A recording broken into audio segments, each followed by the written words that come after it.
नमस्कार दोस्तों, स्वागत है आपका अपना ही YouTube चैनल टुडे एग्जाम पर। दोस्तों, जैसा कि अभी एग्जाम का सीज़न चल रहा है, आपके लिए कौन सा टॉपिक बेहतर है अगर आप आने वाले समय में एग्जाम्स देने वाले हैं, और कौन कौन से टॉपिक ट्रेंड में हैं, इन सभी बातों की जो है इसमें जिक्र हम करेंगे।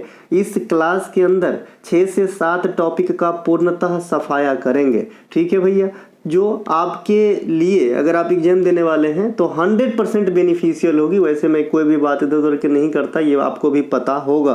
देखिए दोस्तों, मैं बहुत ज़्यादा बच्चे को तो नहीं पढ़ाता हूँ। एग्जाम के समय जिस शिद्दत से बच्चे मेरा इंतज़ार करते हैं, काश अगर वो 6 महीना लग के मेरी सारी क्लास अटेंड कर ले, लगातार मेरे चैनल से जुड़े रहे, तो फिर जो है अलग ही लेवल में होंगे आप। ये बात आप भी जानते हैं, और ये बात हमारी ये ई बुक से आपको पता चल ही गया होगा। आज मुझे बहुत सारे लोग पहचानने लगे हैं अपने इस कंटेंट जो हमने ई बुक लिखा है। बहुत सारे बच्चे, बहुत सारे लोग जो है पहचानने लगे हैं कि ये भी एक टीचर है, ये भी पढ़ाता है। नहीं तो मुझे इससे पहले शायद इतने लोग ना जानता था, है ना। चलिए शुरू करते हैं आज का ये वीडियो, ताकि आपका एग्जाम अच्छा बनाया जा सके। अगर हमारा आपका कोई भी कंटेंट चाहिए, ये मोबाइल नंबर है या डिस्क्रिप्शन में लिंक दिया गया है, व्हाट्सएप मैसेज के जरिए प्राप्त कर सकते हैं। चलिए, पहला जो टॉपिक रहेगा आपका, त्योहार तथा उनसे संबंधित राज्य रहेंगे, महत्वपूर्ण संघ की स्थापना वर्ष रहेंगे, चर्चित शासकों की निशानी तथा उनसे संबंधित वंश रहेगा, पंचवर्षीय योजना की अवधि, उद्देश्य, स्थापना वर्ष और विशेषता, महत्वपूर्ण पुस्तक और उनके लेखक। इनके अलावा हम विविध क्वेश्चन की बात करेंगे, जैसे संघ की स्थापना, है ना, इंपॉर्टेंट किताब किसने लिखा है, ये यहाँ पे छूट गया है, वो भी हम बात करेंगे। चलिए शुरू करते हैं। आज में हम इस वीडियो में 7 टॉपिक देखेंगे, है ना। पहला जो है ये रहा भैया, ई बुक का लुक है ना। हार्ड कॉपी नहीं है, ओनली अभी प्रिंटेबल PDF फॉर्मेट में अवेलेबल है, जिनको लेना है ले सकते हैं, है ना। चलिए, पहला आ रहा है खेल से संबंधित इंपॉर्टेंट बातें कर लेते हैं। देखिए, भारतीय बैडमिंटन संघ की स्थापना 1934 में हुई थी। इसका मुख्यालय आपका नई दिल्ली में है ना। बैडमिंटन खिलाड़ी की बात करेंगे, PV सिंधु, है ना, साइना नेहवाल, ये सब जो है बैडमिंटन खिलाड़ी है। सात्विक साईराज, चिराग शेट्टी, सात्विक साईराज और चिराग शेट्टी को जो है ना, आपका 2000 जो अभी लेटेस्ट वाला यानी 2023 वाला जो आपका मेजर ध्यानचंद अवार्ड है, इनको दिया गया था। तो ये बात भी आपको ध्यान रख लेना है। इनके अलावा अखिल भारतीय हॉकी संघ की स्थापना 1925 ईस्वी में किया गया था। ठीक है भाई, अखिल भारतीय हॉकी संघ की स्थापना। अखिल भारतीय शतरंज महासंघ की स्थापना 1951 में होती है। इनका हेड क्वार्टर कहाँ है? चेन्नई के अंदर है इनका हेड क्वार्टर। अंतर्राष्ट्रीय हॉकी महासंघ की स्थापना, ये इंटरनेशनल वाला है ना। इससे पहले जो आपने हॉकी देखा, ये भारतीय वाला था, ये इंटरनेशनल वाला है। इंटरनेशनल वाला की स्थापना 1 साल पहले हुआ था, 1924 के अंदर हुआ था।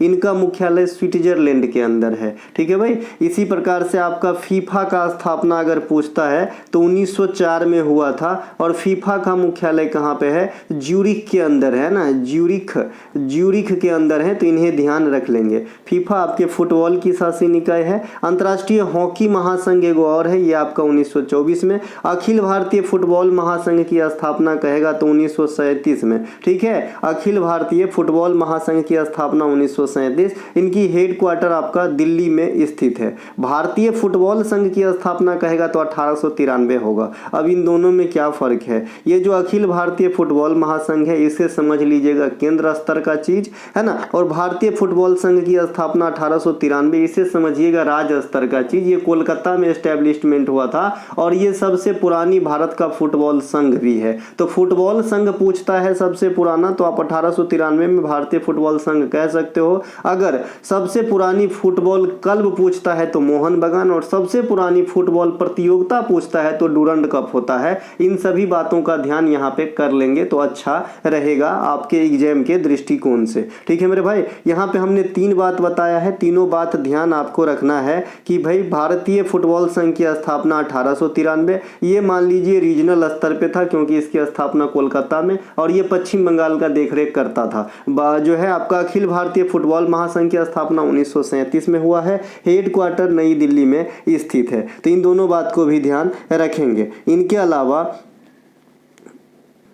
अभी मैंने आपको बता ही दिया था, ये जो यहाँ पे हम लिख रखे हैं, डूरंड कप सबसे पुरानी फुटबॉल प्रतियोगिता है और आपका मोहन बागान क्लब जो है ये सबसे पुरानी फुटबॉल का क्लब है। बीसीसीआई की स्थापना 1928 में होती है। इनकी मुख्यालय जो है आपका मुंबई में है और ये क्या कराती है कि जो भी घरेलू टूर्नामेंट है इनको ऑर्गेनाइज करवाने के लिए जिम्मेवार संस्था है। जैसे आपका रणजी ट्रॉफी हो गया, सैयद मुश्ताक अली, दिलीप ट्रॉफी है ना, जो भी घरेलू ट्रॉफी है इन्हें जो है मतलब करवाती है। इनके अलावा इनके प्रथम अध्यक्ष बराबर आपके एग्जाम में पूछा जाता है तो आर ग्रैंट गोवन को याद रखिएगा और वर्तमान अध्यक्ष रोजर बिनी है। देखिए आपकी जो अपॉइंटमेंट है वो भी आपको देख करके जाना है। तो अभी जो है रोजर बिनी आपका बीसीसीआई के अंदर जो है अध्यक्ष है। इनसे पहले वाला अगर कोई पूछे तो आप बताना सौरव गांगुली का स्थान लिए थे इन्होंने। इसके अलावा इंडियन ओलंपिक कमेटी है ना, भारतीय ओलंपिक कमेटी की स्थापना जो है 1927 में दोराबजी टाटा साहब के द्वारा किया गया था और प्रथम अध्यक्ष भी दोराबजी टाटा ही थे, इन्हें ध्यान रखेंगे। वर्तमान और प्रथम महिला अध्यक्ष पीटी उषा मैडम है, तो इन्हें भी ध्यान रखेंगे। इनके अलावा एगो आपका टिस्को काफ़ी बार पूछा जाता है। टिस्को की स्थापना 1907 में होती है। इंपीरियल बैंक भी काफ़ी बार पूछा जाता है, 1921 बाय 1955 कर लेंगे। 1955 में इसी का नाम बदलकर एसबीआई हुआ था, ये ध्यान रख लेंगे। इंपीरियल बैंक 1921 में। अगर कल होके पूछे कि भाई इंपीरियल बैंक कौन से 3 बैंक को मिला के बनाया गया था, तो bank of Kolkata, bank of Bombay और बैंक ऑफ मद्रास, इन तीनों को मिला के बनाया गया था। आपको याद होगा कि यही तीनों हाईकोर्ट इंडिया में पहली बार 1862 में एस्टेब्लिश्ड हुआ था, जिनमें सबसे पहले कोलकाता हाईकोर्ट का स्थापना हुआ था। तो ये सब ध्यान रख लेंगे, थोड़ा बहुत आपका काम बनेगा जी। इनके अलावा बैडमिंटन एसोसिएशन ऑफ इंडिया है ना, इनकी स्थापना 1934 में होती है ना। मुख्यालय कहाँ पे है? नई दिल्ली में है। हेमंता बिश्व शर्मा जो असम के वर्तमान मुख्यमंत्री हैं, इन संस्था से जुड़े हुए हैं। खेलो इंडिया यूथ गेम, खेलो इंडिया स्कूल गेम के नाम से 2018 में स्टार्ट हुआ था। स्कूल शब्द को हटा के यूथ शब्द 2019 वाला गेम में जोड़ा गया था। अगर आपसे पूछता है कोई कि भाई खेलो इंडिया कार्यक्रम की शुरुआत किस वर्ष मानी जाती है, तो 2018 ही आंसर लगाना। खेलो इंडिया यूनिवर्सिटी गेम और खेलो इंडिया है ना, अब कौन सा है तो भैया विंटर गेम, ये दोनों के दोनों 2020 में हुआ था। जहां पहला खेलो इंडिया यूनिवर्सिटी गेम जो है आपका उड़ीसा में हुआ था, वहीं खेलो इंडिया विंटर गेम पहला हमेशा जम्मू कश्मीर में होता था, लेकिन जो अभी लेटेस्ट वाला 2024 में जो हुई है ये आपका जम्मू कश्मीर और लद्दाख दोनों में कराई गई है। ठीक है मेरे भाई। इनके अलावा क्रिकेट वर्ल्ड कप जो 50 ओवर वाली है, इनकी शुरुआत पुरुष वाला 1975 में हुआ था और महिला वाला 1973 में हुआ था। T20 अच्छा 2023 के विजेता, मुझे लग रहा है कि ये क्वेश्चन आपको अच्छे से याद रखना चाहिए, इनके डाटा वगैरह जो है। 2023 के जो है आखिरी फाइनल मैच किस स्टेडियम पर हुआ था, एक क्वेश्चन आप लोगों के लिए रखता हूँ, हो ना हो यही क्वेश्चन आपको कहीं देखने को मिल जाए एग्जाम वगैरह में, है ना, तो ये ध्यान रखेंगे। इनके अलावा T20 क्रिकेट वर्ल्ड कप की जो आपका शुरुआत हुआ था, ये 2007 में पुरुष वाला और 2009 में महिला वाला। 2024 में कहाँ पे हुए, ये आपका वेस्ट इंडीज और यूएसए में हुआ था, तो इन्हें ध्यान रखेंगे। विजेता अपन भारत है, उप विजेता जो रहा था साउथ अफ्रीका रहा था। पुरुष हॉकी वर्ल्ड कप के विजेता 1971 में पाकिस्तान रहे थे। पहली बार हॉकी वर्ल्ड कप में, पुरुष वाले में हॉकी वर्ल्ड कप में एक बार जो है भारत भी जीता है, लेकिन पहला जो इवेंट था 1971 के अंदर ये पाकू जीता था। भारत जीता था 1975 में और भारत हॉकी वर्ल्ड कप एक बार जीता है। जो लेटेस्ट हॉकी वर्ल्ड कप आपका हुआ है 2023 वाला, ये आपका हुआ है जी उड़ीसा के अंदर। 2023 में जो हॉकी वर्ल्ड कप हुआ है ना मेंस वाला, ये उड़ीसा के अंदर हुआ है। उड़ीसा के 2 जगह, एगो तो भुवनेश्वर में हुआ है और एगो आपका राउरकेला में हुआ है। जो भुवनेश्वर में हुआ है वो आपका कलिंगा स्टेडियम में हुआ है, जो राउरकेला में हुआ है ये बिरसा मुंडा स्टेडियम में हुआ है। जैसे आपके लग रहे हैं कि रसायन का मैं कोई संरचना लिख रहा हूँ। इनके अलावा जो भारत का पहला ओलंपिक गोल्ड मिला था, ये 1928 में एम्स्टर्डम ओलंपिक में मिला था। कप्तानी कर रहे थे जयपाल सिंह मुंडा। भारत को आखिरी ओलंपिक गोल्ड 1980 में मिले थे। भारत को कुल हॉकी खेल में 8 गोल्ड मिले हैं अब तक, और भारत को ओलंपिक में कुल अब तक 10 गोल्ड मिले हैं, क्योंकि 2024 के पेरिस ओलंपिक सूना है। इनके अलावा गोल्ड के बिना महिला एशियन हॉकी चैंपियनशिप ट्रॉफी 2023 के विजेता भारत है। जापान को हरा के झारखंड में ये मैच कराया गया था। एगो महिला जूनियर 2023 के विजेता भी भारत बना है, कोरिया को हरा के, तो ये बात भी ध्यान रखेंगे। महिला जूनियर एशिया कप हॉकी 2023 इनके विजेता पहली बार भारत बने हैं, तो ये VVI पॉइंट है। अगर खेल के सेक्टर से इवेंट की बात करके पूछता है, विनर वाला, लूजर वाला, रनर अप वाला, तो ये क्वेश्चन इंपॉर्टेंट है। ICC T20 महिला वर्ल्ड कप 2023 में है ना, अंडर 90 फॉर्मेट वाली, तो ये आपका साउथ अफ्रीका में हुआ था। विजेता भारत, उप विजेता रहा था इंग्लैंड। अब इसके बारे में कुछ और देखते हैं। पुरुष हॉकी वर्ल्ड कप की शुरुआत बता दिया, भारत जीता भी बता दिया। ओलंपिक जो है हॉकी में 2024 के सहित 13 पदक है। अगर इससे पहले एक मिटा दिया जाए तो 12 पदक रहेगा। तो यकीन मानिए, अगर आपसे पदकों की संख्या हॉकी में पूछता है तो 2024 के पहले ही पूछेगा। अब हॉकी खेल से संबंधित कप और कुछ शब्दावली देखते हैं। हमारे को जो लग रहा है कि ये आपके लिए इम्पोर्टेंट है, मैं बता रहा हूँ। हॉकी खेल से आगा खां कप काफ़ी बार पूछे जाते हैं। बेटन कप मैंने बताया था कि ये सबसे ओल्ड है इंडिया के अंदर हॉकी खेल में जो भी प्रतियोगिता है। Dhyanchand trophy, Guru Nanak champion, Kuppuswamy trophy, lady Ratan Tata Nehru trophy, Rangaswamy cup, Rangaswamy cup, Aga Khan cup, ये काफ़ी बार पूछे जाते हैं। बेटन कप भी, तो इन्हें ध्यान रखेंगे, है ना। इनके अलावा इसमें शब्द जो इस्तेमाल होता है, सेंटर लाइन, गोल रेखा, विस्किट, फैब हॉल, हट, trick, lead, pad, short corner, tie breaker और ड्रिबलिंग। ये जो ड्रिबलिंग शब्द है ये एक से अधिक खेलों में इस्तेमाल की जाती है ना। इसीलिए आपको इनका बहुत ध्यान रखना है। कभी कभी इनमें से सभी का ऑप्शन भी रह सकता है जब ड्रिबलिंग पूछेगा, तो क्योंकि एक से अधिक खेल में होती है। अब हम 12 पंचवर्षीय योजना, उनके उद्देश्य देखने के लिए हम आ गए हैं। पहली पंचवर्षीय योजना की अवधि होती है 1951 से 56, हेराल्ड डोमार के मॉडल पर आधारित होता है। प्रमुख उद्देश्य क्या होता है? अर्थव्यवस्था के संतुलित विकास की प्रक्रिया की शुरुआत करना। लक्ष्य रखा गया था 2.5%, प्राप्त हुए 3.6%। 1 से 11 हो जाना, 25 रखा था 36 प्राप्त हुआ, 11 का डिफरेंस है भैया। 1 से 11 हो जाना, यानी ये बहुत ही सफल पंचवर्षीय योजना रहा था। 5 IIT वाली जो बात आती है ना, ये आपका इसी पंचवर्षीय योजना में आता है भाई बहन, तो इन्हें ध्यान रखिएगा। 5 को IIT वाला इसी पंचवर्षीय योजना में आता है। पहले वाले में एग्रीकल्चर को ही सर्वे सर्वा समझा गया था। इनके अलावा दूसरी पंचवर्षीय योजना आते हैं, अवधि होता है 56 से 61। ये PC महालनोबिस के मॉडल पर आधारित हुआ करता था। प्रमुख जो PC महालनोबिस है ना, इन्हीं के जन्मदिन 29 जून को जो है राष्ट्रीय सांख्यिकी दिवस के रूप में मनाते हैं। तो ये बात भी आपको ध्यान रखना है। महापुरुष के जो जन्मदिन होते हैं उन पे अगर कोई डेट है ना अलॉट हुआ है तो वो क्वेश्चन आपके एग्जाम में पूछे जाते हैं। इनके अलावा जो ये दूसरा वाला है, इनके उद्देश्य रखा गया था समाजवादी समाज की स्थापना करना, तो इसे ध्यान रखेंगे। इसमें विकास लक्ष्य 4.5% प्राप्ति हुई थी 41, यानी 4.1%, तो इन्हें ध्यान रखेंगे। भारी उद्योग को बढ़ावा दिया गया था। दुर्गापुर, राउरकेला और आपका भिलाई में जो है फैक्ट्रियाँ लगाए गए थे। दुर्गापुर में ग्रेट ब्रिटेन के सहयोग से, भिलाई में रसिया के और राउरकेला में जर्मनी के सहयोग से। ये द्वितीय पंचवर्षीय योजना की कुछ विशेषताएं। तीसरी पंचवर्षीय योजना की अवधि 1961 से 66 है। इनमें प्रमुख उद्देश्य था कि अर्थव्यवस्था को आत्मनिर्भर बनाना। लक्ष्य रखी गई थी 5.6%, प्राप्त हुए 2.8%। जो हरित क्रांति का जन्म अगर आपसे पूछता है कि किस पंचवर्षीय योजना में हुई,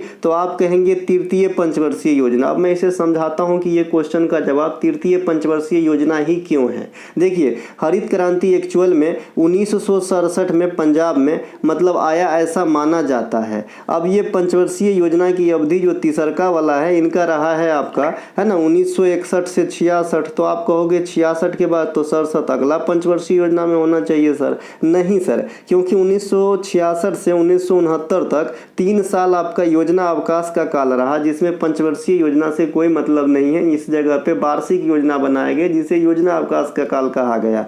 तो ये ये जो हरित क्रांति है, ये उपज मानी जाती है तीसरी पंचवर्षीय योजना की। अगर इनसे बेटर आंसर आप देना चाहे तो आप कह सकते हैं वार्षिक योजना के दौरान या योजना अवकाश के दौरान बनाया गया था, मतलब आया था इंडिया के अंदर। हरित क्रांति से क्वेश्चन बहुधा देखे जाते हैं, जा रहे हैं आपके एग्जाम के अंदर, तो आप कहते हैं स्वामीनाथन साहब इंडिया में हरित क्रांति के जनक हैं और विश्व में नॉर्मन बोरलॉग है। देखिए, हरित क्रांति से जो है कथन के रूप में अगर आपसे क्वेश्चन पूछता है तो कैसे जवाब दोगे, तो कुछ पता रहेगा तबे ना जवाब दोगे जी।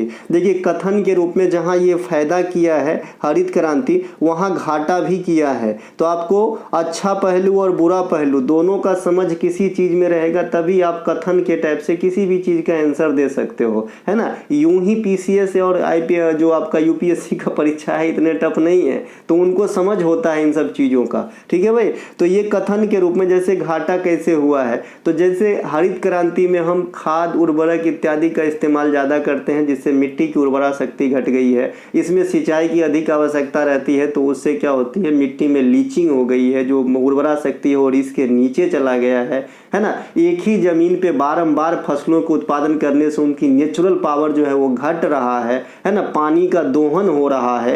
ये सब आप जो है इनकी नेगेटिव पहलू से कर सकते हैं। अच्छाई पहलू से इन्होंने खाद्यान्न की पैदावार को बढ़ा दिया है, इन्होंने देश को आत्मनिर्भर बनने में मदद किया है, ये सब आप कह सकते हैं। कम जमीन पे अधिक उपज जाती है ना भैया।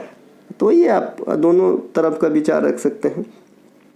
इसके अलावा इनके 2 चरण थे इंडिया में, दोनों चरण बता दिए थे। दूसरा चरण जो है 75 से 80, अगर आप कोई पूछे तो बोलिएगा 80 के दशक, है ना। इनके अलावा 80 के दशक नहीं जी, 70 के दशक ना होगा जी, इसमें हम बहुधा कन्फ्यूजन हो जाते हैं। 70 से 80 अगर लिखा रहे तो कौन सा दशक होगा, कोई बच्चा कॉमेंट करना, है ना। इनके अलावा योजना अवकाश बता दिए थे। चतुर्थ वाला जो है ना, ये 1969 से 74 गाडगिल मॉडल पर आधारित हुआ करता था। प्रमुख उद्देश्य अस्थायित्व के साथ विकास तथा आर्थिक आत्मनिर्भरता था। लक्ष्य रखा गया था 5-5 और प्राप्त हुए 3-3, तो इन्हें ध्यान रखेंगे दोनों को, है ना भैया। इनके अलावा चतुर्थ पंचवर्षीय योजना में जो बैंकों का राष्ट्रीयकरण 1969 में हुआ था, ये इन्हीं में एग्जिस्ट करता है। कितने बैंकों का किया गया था, 14 बैंकों का। और दूसरी बार कब हुआ था, 1980 में हुआ था। कितने बैंकों का किया गया था, दूसरे 6 बैंकों, 1914 बैंकों का राष्ट्रीयकरण, फिर जो है 6 बैंकों का राष्ट्रीयकरण, ठीक है, फिर 6 बैंकों का राष्ट्रीयकरण किया गया था। इनके अलावा 5वीं पंचवर्षीय योजना, ये सबसे छोटी अवधि के लिए डिसाइड किया गया था, 74 से 78। प्रमुख उद्देश्य गरीबी उन्मूलन तथा आत्मनिर्भरता की प्राप्ति था। विकास लक्ष्य 4.4% रखे गए थे, प्राप्त हुए उम्मीद से ज़्यादा 4.48% प्राप्त हुआ था। ये वही पंचवर्षीय योजना है जब केंद्र में पहली बार जनता पार्टी की सरकार बनती है, यानी कांग्रेस के इतर किसी और पार्टी की सरकार बनती है। नहीं तो इससे पहले जितने भी सरकार बनी सब कांग्रेस की सरकार बनी थी। और मोरारजी देसाई साहब को सौभाग्य प्राप्त है कि भाई कांग्रेस के इतर पहले प्रधानमंत्री यानी किसी अन्य पार्टी से यानी जनता पार्टी से बने थे, ठीक है मेरे भाई। इनके अलावा मोरारजी देसाई से एक क्वेश्चन और पूछा जाता है कि सबसे ज्यादा वित्त बजट कौन पेश किए थे, तो भैया आपका जो है खाली बजट, वित्त बजट नहीं, माफ कीजिएगा, तो मोरारजी देसाई साहब हैं। इनके अलावा ये जो पंचवर्षीय योजना है इसके बीच में ही फूट पड़ गई थी, है ना। दूसरा सरकार आ गया तो क्या किया भैया, 1978 से 83 के लिए रोलिंग प्लान की अवधारणा को तय कर दिया कि भाई 1900 जो आपका 78 है से 83 तक रोलिंग प्लान चलेगी, परंतु 1980 में समाप्त कर दिया गया इस रोलिंग प्लान को। छठी पंचवर्षीय योजना की अवधि 1980 से 85 रखी गई थी, है ना। इनके अलावा प्रमुख उद्देश्य इसमें भी गरीबी उन्मूलन और रोजगार की वृद्धि थी। पहले वाले में क्या था, गरीबी उन्मूलन के साथ साथ आत्मनिर्भरता को प्राप्त करना था। इसके अलावा अगर आपसे स्पेसिफिक ये पूछता है कि भाई गरीबी उन्मूलन का नारा किस पंचवर्षीय योजना में, तो 5वीं आंसर। 7वीं पंचवर्षीय योजना की अवधि 85 से 90 थी, है ना। ये मिलर मॉडल पे आधारित हुआ करता था, कल आगे हो कि अगर आपसे कोई पूछे तो, ठीक है भाई। इनके अलावा 8वीं पंचवर्षीय योजना के मुख्य उद्देश्य मानव संसाधन का विकास था, तो इन्हें भी ध्यान रखेंगे। 8वीं पंचवर्षीय योजना का मुख्य उद्देश्य जो है मानव संसाधन का विकास करना था, इन्हें ध्यान रख लेंगे। अंतिम पंचवर्षीय योजना 2012 से 17 और ये बीच में टर्मिनेट होकर योजना आयोग के जगह पे नीति आयोग आ गया। भारत के सभी राज्यों में मनाए जाने वाली प्रमुख त्योहार को देखते हैं। इस कड़ी में हमारा पहला त्योहार राज्य है कर्नाटक। कर्नाटक में आप पद्दातकल नृत्य महोत्सव मनाते हैं। गुड़ी पाड़वा यहाँ पे कर्नाटक में लिख गया है, यहाँ इसको थोड़ा क्लोज कीजिएगा, क्योंकि क्या है कि इनका सीमा महाराष्ट्र क्षेत्र से जो मिलती है उधर मनाया जा सकता है, लेकिन ये मुख्य रूप से नहीं कह सकते, इसीलिए गुड़ी पाड़वा को यहाँ से डिलीट कर सकते हैं। कर्नाटक में आप हम्पी महोत्सव मनाते हैं, क्योंकि हम्पी का खंडहर जो है ये आपका कर्नाटक के अंदर स्थित है। और हम्पी महोत्सव को आप विजय उत्सव भी कहते हैं ना, विजय फेस्टिवल भी कहते हैं, आप किसे, हम्पी महोत्सव को कहते हैं। बाद बाकी कर्नाटक के नृत्य नृत्य आपको याद ही होगा, करगी कुनीथा, सुग्गी भूतकोला, है ना, भूते आराधना, बीरगस्से, ये सब कहाँ के, कर्नाटक के नृत्य हैं, है ना भैया। इनके अलावा केरल में आते हैं ओनम। ओनम कितने दिन चलती है भाई, 10 दिन चलती है, 10 दिन चलती है आपका भगवान अयप्पा, या फिर अयप्पा ऑप्शन में नहीं है तो भगवान विष्णु भी चलेगा। इनके अलावा निशागंधी, निशागंधी भी आपका केरल में होता है। अच्छा, ओनम में ही आपका स्नेक बोट रेसिंग का जो है प्रतियोगिता आयोजित करवाया जाता है। इनके अलावा वैशाख अष्टमी उत्सव, इनके अलावा केरल में और आएंगे त्रिशूरपुरम विशु, मकरविलक्कू, ये सब भी केरल के अंदर ही होता है। इनके अलावा राजस्थान में आएंगे बूंदी महोत्सव, मरु महोत्सव, गणगौर महोत्सव, मातस्य उत्सव, ब्रज उत्सव, शेखावटी उत्सव, तीज भी रखिएगा क्योंकि तीज होता है इंडिया में हर जगह है, लेकिन आपको एग्जाम में पूछता है ना तो राजस्थान आंसर करना होता है, ठीक है मेरे भाई। तो ये ध्यान रखना है, तीज भी पूछा जाता है। इनके अलावा राजस्थान में और भी जो आपके बड़े बड़े चीज़ में आएंगे जो ज़्यादा पॉपुलर है, तो आपका कलवेलिया काफ़ी बार पूछे जाते हैं, जिसे गुलाबो सपेरा का नृत्य कहते हैं। राजस्थान से आपका लू पूछा जाता है, लू का दिशा पूछा जाता है, ये पश्चिम से पूर्व की तरफ चलते हैं। इनके अलावा लू क्या होती है, गर्म हवा होती है। इनके अलावा राजस्थान में आपका हवा महल का निर्माण किसने करवाया, ये पूछा जाता है। जयपुर शहर और उदयपुर शहर की स्थापना किसने किया, जयसिंह सेकंड, उदय सिंह सेकंड, ये पूछा जाता है। इसके अलावा चित्तौड़गढ़ में जो विजय स्तंभ है उनका निर्माण कौन करवाया, राणा कुंभा ने करवाया, ये पूछा जाता है। राजस्थान के अंदर आपका और पूछे जाने वाली जो झील है आपका, कौन सा झील है भाई, वो फतेह सागर झील है शायद, नहीं ये नहीं पूछा जाता है। एक और झील है राजस्थान में जो काफ़ी पूछा जाता है। अच्छा, राजस्थान में आपका अरावली पर्वत पूछा जाता है और इनके सबसे ऊंची चोटी गुरु शिखर को पूछा जाता है। राजस्थान से और क्या क्वेश्चन आपके आते हैं भाई, थार मरुस्थल के से क्वेश्चन आते हैं। इनके अलावा और जो याद आएगा तो मैं आगे बता दूंगा क्या क्या क्वेश्चन आपके राजस्थान राज्य से आते हैं। इनके अलावा महाराष्ट्र में जो है कालिदास उत्सव, चीकू उत्सव, दिवाली, गुड़ी पाड़वा इत्यादि आपका महाराष्ट्र में भी होता है। इनके अलावा पोंगल, है ना, जो आपका कालिदास अवार्ड है ना, कालिदास अवार्ड, हाँ कालिदास अवार्ड नहीं रे, अभी कौन सा याद आ रहा था, एक मिनट, ये कौन थे भाई, हाँ तानसेन सम्मान, तानसेन सम्मान कालिदास अवार्ड भी है, तानसेन सम्मान भी है, और एक आपका लता मंगेशकर भी है, जैसा कि मैंने आज या कल में ही आपको बताया था। ये तीनों जो है, और विश्वामित्र पुरस्कार भी है, ये चारों जो है आपका एमपी सरकार के द्वारा दिया जाता है। इनके अलावा है ना, तमिलनाडु में पोंगल, थाईपुसम, जलीकट्टू, नाट्यांजलि त्योहार, ये सभी के सभी तमिलनाडु के अंदर मनाते हैं। तेलंगाना में बोनालू, उगादी, बतुकम्मा, कोंथडन्ना जत्रा, मेदराम जत्रा, ये सब कहाँ पे, तेलंगाना के अंदर। बाद बाकी इनके जो भी इंटरनल क्वेश्चन है हम सब का डिस्कस कई बार आपसे कर लिए हैं कि कौन से देवी देवता की पूजा होती है, कितने दिन चलती है, ये सब बात हमने कर लिया है। मिजोरम में चार चपार कुप्ट, है ना, नागालैंड में हॉर्नबिल 10 दिन महोत्सव, संगराई नागा, है ना, ये सब नागालैंड में होता है ना। इसके अलावा अलायुट्टू भी होता है यहाँ पे। इनके अलावा उत्तर प्रदेश कुंभ मेला, रामलीला, ताज महोत्सव, इसके अलावा काम्पिल मेला, काम्पिल मेला अभी तक पूछा नहीं, पता नहीं क्यों पूछेगा। इनके अलावा पंजाब लोहड़ी, बैसाखी, गुरु पर्व, है ना, लोहड़ी, बैसाखी, गुरु पर्व, बैसाखी, गुरु पर्व, है ना, गुरु पर्व कहेगा तो गुरु नानक के जन्मदिन पे, बैसाखी कहेगा तो गुरु गोविंद सिंह के जन्मदिन पे, ये दोनों भी आपको स्पेशल याद रखना है। इनके अलावा सिक्किम सागा दावा, लाए हरोवा, है ना, लाए हरोवा नहीं होगा, सागा दावा होगा सिक्किम के अंदर, बुमचू होगा, लोसांग होगा, ये सब सिक्किम के अंदर होगा। इनके अलावा इधर आते हैं भाई थोड़ा सा, है ना, पश्चिम बंगाल में, पहले सिक्किम में, यहाँ फिर से पश्चिम बंगाल में आएंगे, दुर्गा पूजा, गंगा सागर मेला यहाँ पे होता है ना, नांदीकर राष्ट्रीय नाट्य महोत्सव होता है, कुतुब महोत्सव, भारत रंग महोत्सव, सब रंग महोत्सव, विश्व पुस्तक मेला, ये सब कहाँ पे होता है, दिल्ली के अंदर होता है। ये सब कहाँ पे होता है, दिल्ली के अंदर होता है। इनके अलावा त्रिपुरा में खर्ची पूजा होता है, 14 देवी देवताओं की पूजा होती है। अरुणाचल प्रदेश में सोलुंग होता है, लोसार होता है ना, मोपिन होता है, मोनपा उत्सव भी होता है आपके कहाँ पे, अरुणाचल प्रदेश के अंदर। इनके अलावा उत्तराखंड में गंगा दशहरा होता है। उत्तराखंड में अभी मैंने क्या बताया था, हरेला हरेली, तो यहाँ पे क्या होता है, हरेला की हरेली, तो आप क्या कहेंगे, छत्तीसगढ़ हरेला, वहाँ पे 36 आरसी कार है तो वहाँ हरेली होता है, यहाँ पे हरेला होगा। उत्तराखंड के अंदर हराया हुआ हरेला होगा। इनके अलावा जो आपका मेघालय है, ये बांग्ला महोत्सव होता है, अहैया महोत्सव, नोंगक्रेम महोत्सव, बाब डीलर महोत्सव, ये सब आपके मेघालय के अंदर होती है। ठीक है भाई, डिजिटल पढ़ना है मुझे।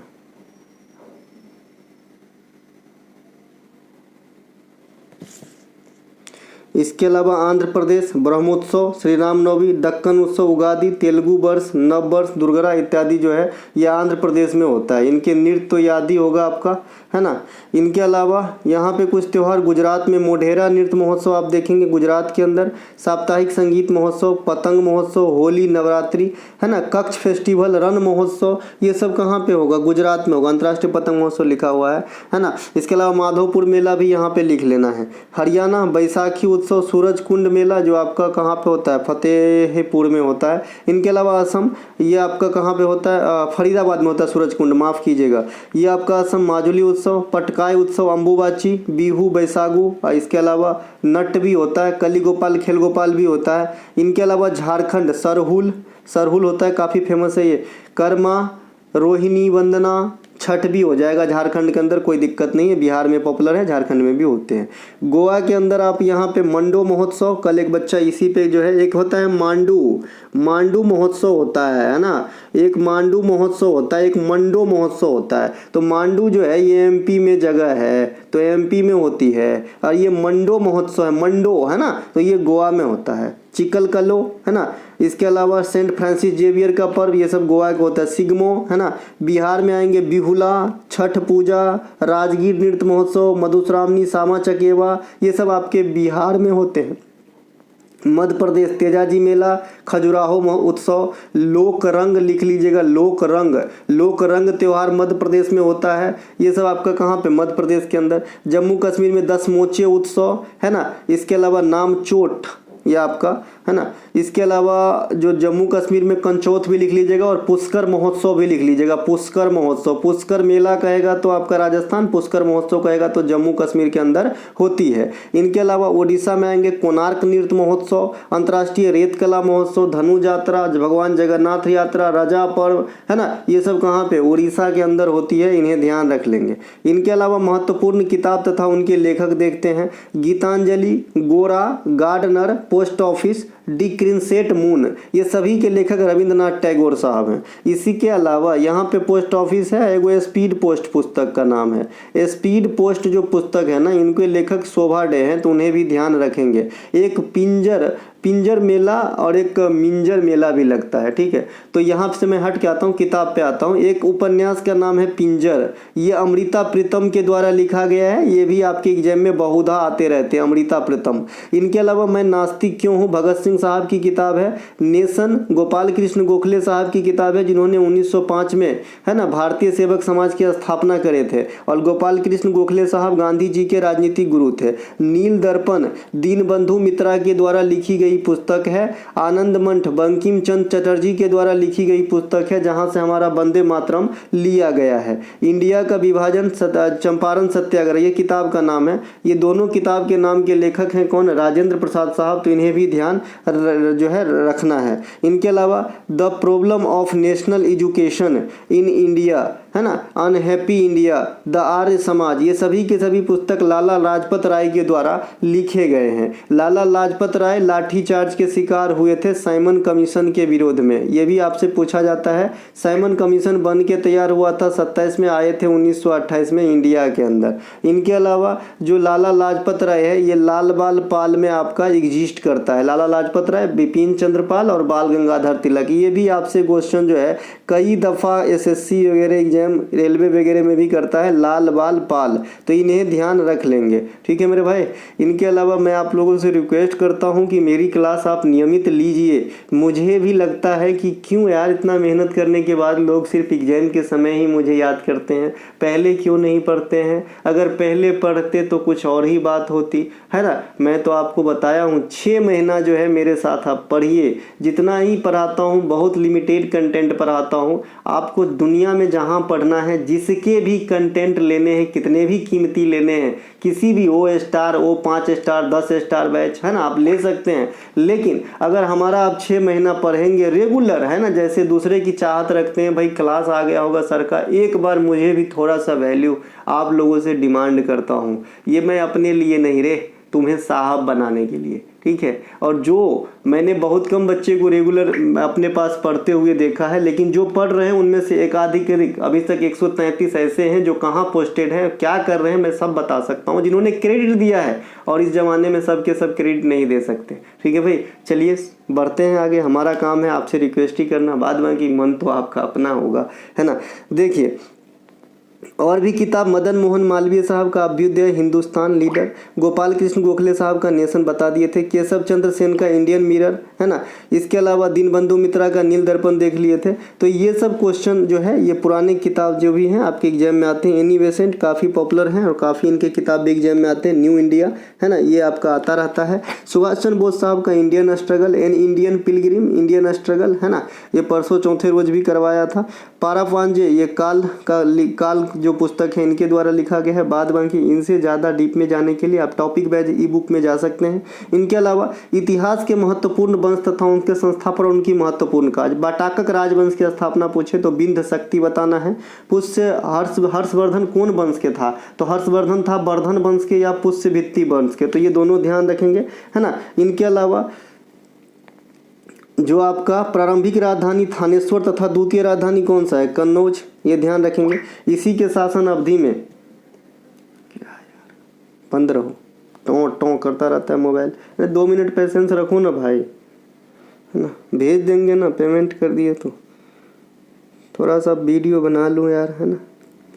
देखिए इसी के शासन अवधि के दौरान चीनी यात्री भारत आए थे, है ना, चीनी यात्री भारत आए थे। फहियान नहीं जी, यहाँ पे हुएन सांग लिखना पड़ेगा। फहियान लिखोगे ना चंद्रगुप्त द्वितीय लिखना पड़ेगा, तो ये इसको कट करके हेन सांग करते हैं हर्षवर्धन के काल में। पल्लव वंश के संस्थापक सिंह विष्णु हैं, इनकी राजधानी कांचीपुरम। नरसिंह वर्मन प्रथम को बातापी कोंडा कहते हैं जो पल्लव वंश में एग्जिस्ट करते हैं। नरसिंह वर्मा सेकेंड को पल्लव शासक, वो वाला पल्लव शासक हुआ जिन्होंने कांची में कैलाशनाथा मंदिर का निर्माण करवाया। इसी कैलाशनाथ मंदिर को हम सिद्धेश्वर मंदिर भी कहते हैं, कंफ्यूज नहीं होना है। राजराजेश्वर मंदिर जो है चोल वंश से संबंधित है जो तंजौर में है, जिसे हम बृहदेश्वर मंदिर भी कहते हैं। इसे हम सिद्धेश्वर मंदिर कहते हैं जो आपके कांचीपुरम में कैलाश मंदिर है। वो कैलाश मंदिर आपका महाराष्ट्र के जो है एलोरा की गुफा में भी है ना। तो ये आपका जो है बनवाए हैं कौन, कृष्ण प्रथम, जो कौन वंश के थे, राष्ट्रकूट वंश के, है ना, तो इन्हें भी ध्यान रखेंगे।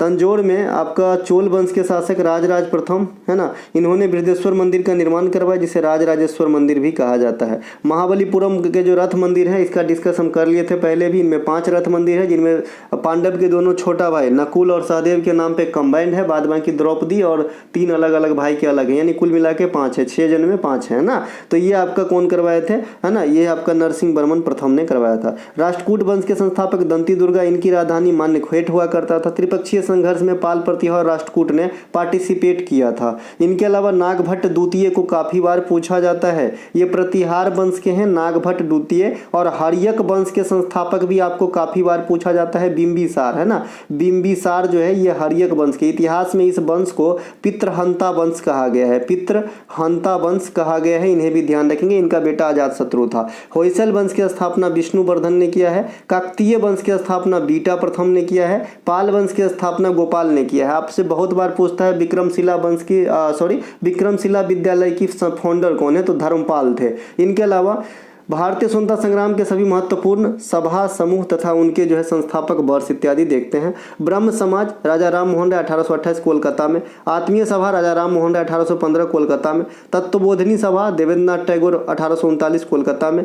यंग बंगाल आंदोलन हेनरी विवियन डिराजियो 1826 कोलकाता में। आदि ब्रह्म समाज केशव चंद्र सेन, ब्रह्म समाज सीधे सीधे पूछेगा तो राजा राम मोहन राय, आदि ब्रह्म समाज पूछेगा तो केशव चंद्र सेन आंसर आपको देना है।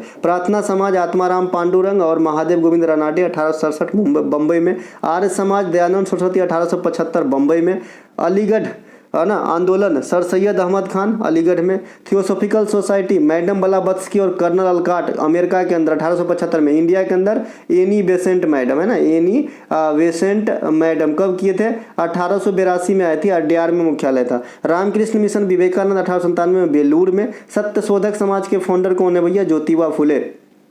इनकी किताब गुलामगिरी मराठी भाषा की है, 1873 पुणे में। बहिष्कृत हितकारिणी सभा अम्बेडकर साहब 1924 में। स्वंग जो आरएसएस है हेडगेवार साहब 1925 नागपुर में। हिंदू महासभा मदन मोहन मालवीय 1915 में। सोशल सर्विस लीग 1911 बम्बई में। और भारत सेवक समाज, जैसा कि इससे पहले भी हमने आपको बताया कि भाई कौन किए हैं भारत सेवक समाज के, तो गोपाल कृष्ण गोखले। भारत के सभी राज्य और उनके महत्वपूर्ण त्यौहार, तो ये जो है उससे ऊपर हमने देख लिया था। तो ये थे आज के हमारा लास्ट। इसके अलावा जो धातु अधातु है ना कि क्या किसे कहा जाता है, ये वाला जरा कर लेंगे। जैसे आपका तरल अधातु कौन होते हैं, जो लिक्विड फॉर्म में पाए जाते हैं कमरे के टेम्परेचर पे, तो आप क्या कहते हो, ब्रोमीन कहते हो। तरल धातु कौन होता है, जो कमरे के टेम्परेचर पे लिक्विड फॉर्म में पाया जाता है, तो पारा होता है, गैलियम होता है ना। केरोसिन में डुबा कर रखे जाने योग्य धातु कौन सा होता है, सोडियम होता है। कौन सा होता है, सोडियम होता है। इसके अलावा जो आपका जल में डुबा के रखे जाने वाले धातु कौन सा होता है, कोई बच्चा, पोटासियम होता है। कौन सा होता है भाई, पोटासियम। इन्हें जल में डुबा के रखा जाता है।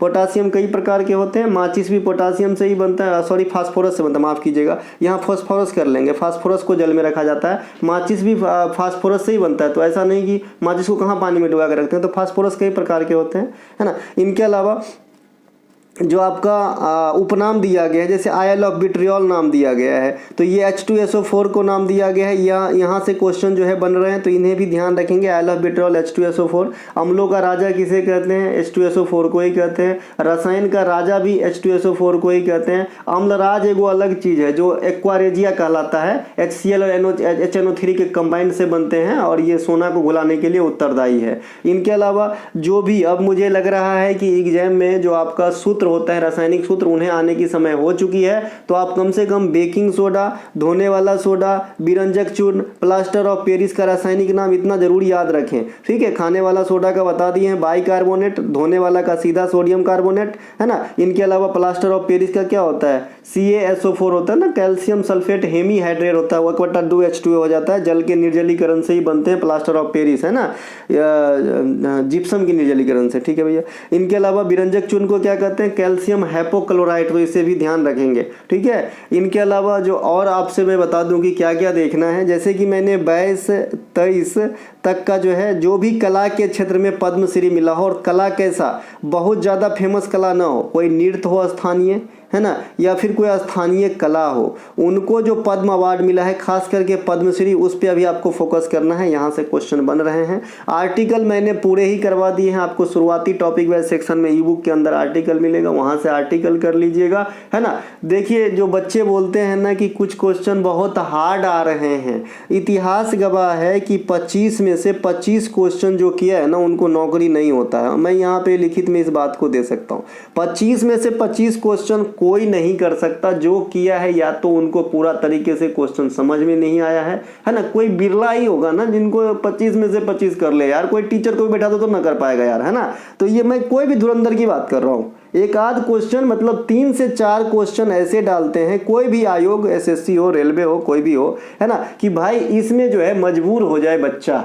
और कुछ बच्चे जो अच्छे लेवल तक पहुंच के भी इसको निगेटिव करके अपनी बैलेंस गड़बड़ा लेते हैं, ठीक है। तो अगर आप 25 में से 20 से 22 कर लेते हो तो आप सबसे टॉप पे हो। 18 से 20 कर लेते हो तो एवरेज से ऊपर हो, और 15 से नीचे है ना, तब आपको थोड़ा सोचना है ना। तो आपको ये नहीं 2-4 क्वेश्चन की लैंग्वेज काफ़ी लेंदी आ गई तो भाई क्वेश्चन ऐसे बवाली आ रहा है, अपने को पढ़ना ही नहीं है। अरे सब यही है, सब तो करवाए ही है। अभी 3-4 दिन पहले ही एक चर्च किए, कल चर्च किए, उनसे 2-3 क्वेश्चन आ गए सीधे सीधे। तो क्वेश्चन तो यही से आता है, याद तो आपको ही रखना होगा, है ना। कोई भाई बताएगा ही आपको रास्ता बाद में कि करना तो आपको ही है। तो ये थे आज के सेशन भैया, अच्छा लगा हो तो लाइक करना। मिलेंगे हम अगले वीडियो में, तब तक के लिए जय हिंद। हमारे कंटेंट पर अगर अब भी भरोसा करते हैं तो डिस्क्रिप्शन में लिंक है, आप कंटेंट को ले सकते हैं। कंटेंट लेने के लिए जो आप तुरंत मैसेज करते हैं, तुरंत रिप्लाई के लिए थोड़ा सा 1-8 मिनट की वेट कीजिए, है ना, क्योंकि भीड़ रहते हैं एग्जाम सेशन में, आपको पता है। मैं रात को जो है तंग आके छोड़ देता हूँ, है ना। तो पता ही होगा कि अकेला ही हूँ, तो सब कुछ देखना पड़ता है। हम मिलेंगे अगले वीडियो में, तब तक के लिए जय हिंद। कल होगा तो मैं क्लास 26 लेकर के आऊँगा SSC के ऊपर, जिनका एग्जाम है उनके लिए एक टैबलेट की जैसा होगा, है ना। जय हिंद दोस्तों।